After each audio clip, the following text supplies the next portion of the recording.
Aduh, aku tak boleh TV seri macam ni.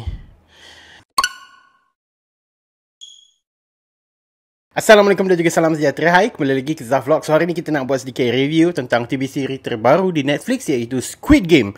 Alright, mungkin dekat luar sana tengah viral sekarang, okay? Di mana ramai gila orang review TV seri ni macam sebuah karya agung. Macam ulang balik ayat aku dalam Mencari Rahman. But anyway, banyak gila review dekat luar sana, dekat Twitter, dekat Facebook, dekat TikTok, yang menyatakan bahawa Squid Game ni adalah sebuah masterpiece. Diorang kata filem ni was better than Alice in Borderland. Dan filem ini, TV seri ni memang bagi diorang tak pernah lagi diorang tengok TV seri macam ni kan. So the build up of the reviews dekat social media semua membuatkan aku jadi tertanya-tanya, betul ke best sangat ke kan TV seri ni kan. Dan aku ambil keputusan untuk tidak melihat trailer langsung. I went in with zero expectation. Dan zero expectation aku, walaupun zero, tapi sebenarnya ramai je orang bagi tahu TV seri ni best kan. Tapi aku still tak boleh nak accept sangat, okay? Bagi orang, ada orang suka money heist, tapi ada orang tak suka money heist. So bagi aku kena tengok dulu, baru aku boleh kata aku suka ataupun tidak. Sejujurnya lah, okay, setelah menonton hampir 9 jam, hampir lah 8 jam onward kan, sebab episod yang ke-8 dia 30 minit je. Dia ada 9 episod, satu episod hampir sejam, okay? Dan hampir 8 jam lebih aku layan TV seri ni. Sejujurnya lah, aduh, aku tak boleh TV seri macam ni. Dia membuatkan kau tak sabar untuk second season. Gila babi best ya Squid Game ni. Dia apa yang special ni tentang Squid Game ni, dia ada 9 episod. Tak ada satu episod pun yang aku rasa macam filler. Filler korang tahu tak? Dia ada satu season tu, mesti ada 1-2 episod yang tak ada kena-mengena dengan the whole story, tapi dia nak masukkan juga episod tersebut hanya untuk melengkapkan 9 episod. Tapi yang ni tak ada. Squid Game ni tak ada satu episod pun filler. The graph lah, okay? Excitement aku menonton Squid Game ni, episod pertama dah mencanak gila babi.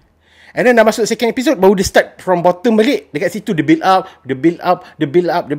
Okay, cerita Squid Game ni mengisahkan tentang 456 peserta yang terdiri daripada orang-orang yang mempunyai hutang yang besar, kaki judi, kaki mabuk, banyak benda lah. Gangster pun ada kan. Dan yang bermasalah dari segi contoh macam imigran, okay, banyak gila orang. 456 orang ni telah dipilih oleh macam satu organizer ni untuk memasuki ke dalam satu game. Dia game ada 6 game saja. Kenapa aku tunjuk 6 kan? Okay, 6 game saja. Dan setiap game ni diorang perlu atasi untuk mencapai satu pemenang, untuk mendapatkan sejumlah wang, berbilion won, okay? Dan apa yang specialnya tentang game ni adalah 6 game ni sebenarnya adalah game kanak-kanak. Game yang dimainkan oleh kanak-kanak sewaktu diorang kecil. Kalau kita dekat Malaysia ni tu apa yang lompat-lompat yang bentuk petak-petak tu, aku dah lupa nama dia. Batu seremban lah, macam-macam lah, okay?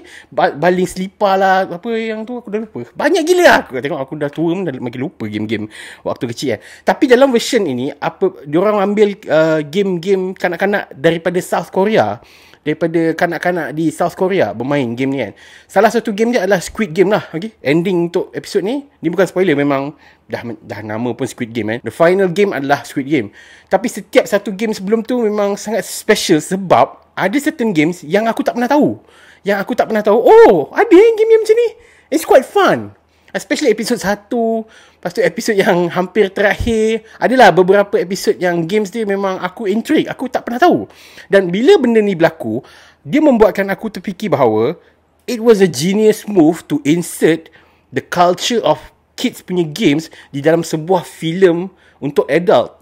Kau tahu tak? Dia memberikan kau satu refresh mind balik. Dia membuatkan kau trip down memory lane untuk mengingat semula. Oh, apa game-game yang aku main masa aku kecil dulu? Weh, ni kalau buat masa orang besar, siap ada consequence yang sangat mindfuck, mesti best gila kan. Dia membuatkan aku terfikir, confirm selepas ni ada pengarah ataupun pembikin filem ataupun TV seri dalam Malaysia nak buat TV seri copycat Squid Game. Oh, kita tukar dengan game Malaysia, kanak-kanak Malaysia, batu seremban semua kan. Confirm ada punya. But anyway, ada ke game guli. But anyway, so bagi aku TV seri Squid Game ni dia bukan sekadar viral lah. Sebab kadang-kadang viral ni disebabkan pelakon kegemaran diorang. Lepas tu hanya episod yang pertama sahaja yang intrigue, yang memang best, tapi episod seterusnya semua ke laut. Kebanyakannya macam tu. Dia tidaklah, bagi aku tidaklah seperfect ini. Tapi Squid Game ni was mencapai that level. Dia ada sense of menyajikan filem ini kepada penonton biasa macam aku, dan juga pengkritik-pengkritik filem yang pergi ke arah artistik. Benda tu memang ada dalam filem ni, dalam TV siri ni memang bersepah. Dan aku rasa macam nak jemput pengkritik-pengkritik filem dalam Malaysia ni untuk bedah tentang TV siri ni, macam aku buat untuk Ali di Alam Barzah, untuk Alice in Borderland kan. Kau boleh tengok video tu juga. Aku cakap benda ni semua tanpa spoiler tau. So dia start daripada episod pertama lagi. Episod pertama lagi memang dah mindfuck. Dia macam what? Holy shit. Kalau kau tengok trailer memang akan spoil lah. Better kalau kau nak tengok, kalau kau tak tahu tentang Squid Game ni, better kau terus tengok je. Okay? Tengok episod pertama. Kalau kau suka episod pertama, confirm korang akan layan satu season non-stop. Sebab semalam aku tengok cerita ni non-stop, binge watching. Aku stop dekat episod 4 sebab aku nak tidur, penat sangat. So aku tidur, the next day terus aku buka balik episod sambung lagi kan. The most emotional episode is episode 5 kalau tak silap. Ada satu peserta ni yang dia join this game sebab dia nak bunuh diri. Dia dah tak ada siapa-siapa. Benda tu membuatkan kau jadi macam shit.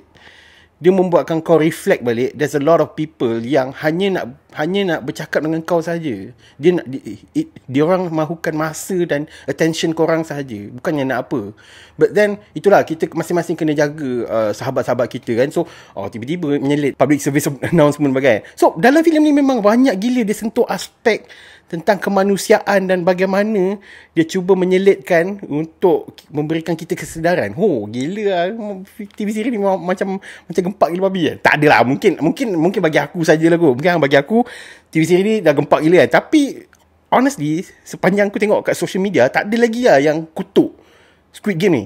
It was quite special. Mungkin ni daripada pandangan Zaf sahaja. Mungkin Zaf seorang je yang rasa, ataupun mungkin Zaf dan juga ramai lagi orang lain kat luar sana yang rasakan TV siri ni over ataupun overhyped. Okay, mungkin ini lah daripada pandangan penonton biasa saja kan. Mungkin ada di antara korang, mungkin korang lebih memahami dalam filem ataupun TV siri, yang lebih memahami artistic value of this TV siri. Mungkin korang rasa TV siri ni overhyped. Mungkin, I don't know, mungkin korang boleh tinggalkan komen kat bawah, ataupun korang boleh pergi kat zafvlog.com. Korang boleh review dan juga rating untuk TV siri Squid Game ni. Dan bagi Zaf, berapakah rating untuk Squid Game ni? Okay, Zaf bagi rating sebanyak 5/5 infinity stars. Okay, so korang boleh pergi tengok dekat Netflix. So itu saja untuk hari ni. Thank you very much for watching. Apa pandangan you guys tentang TV siri Squid Game ni? Dan apa game yang paling korang rasa memorable dan paling favourite korang, dan apakah pengajaran yang penting cuba TV siri ni sampaikan kepada korang? Korang boleh bagi tahu dekat bahagian komen supaya kita boleh tengok balik. Okay, banyak benda yang Zaf tak sentuh. Okay, so itu saja untuk hari ni. Thank you very much for watching. Jumpa lagi pada Zaf Vlog yang akan datang. Thank you.